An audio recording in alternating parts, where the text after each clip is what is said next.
of heaven is near.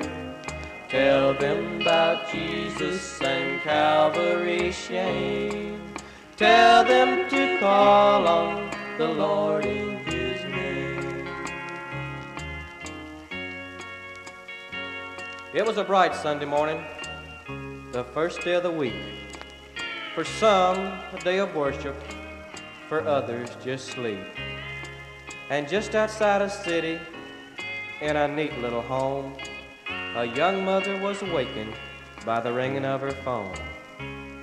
I don't usually call this early, set a voice as a rule, but I just wondered this morning if you'd bring Bill to Sunday school.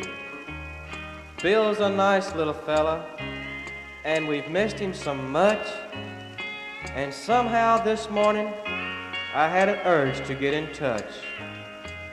The call disturbed the young mother, and as she brushed the sleep from her eyes, strangely in her heart she felt an urge to comply. She hurriedly awakened Bill, and with instructions not to make her search, she dropped her young son at the door of the church.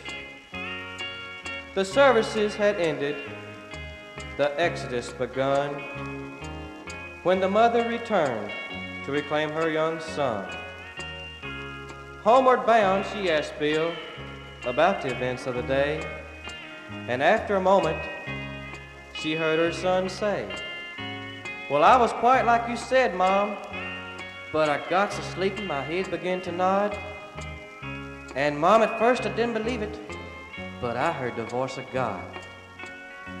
He said, 'Don't be afraid, Bill. I have great work for you. Just sit quietly and listen. Here's what I want you to do. Go tell the people, go preach in their ears. Tell them the kingdom of heaven is near. Tell them about Jesus and Calvary's shame. Tell them to call on the Lord in His name.'"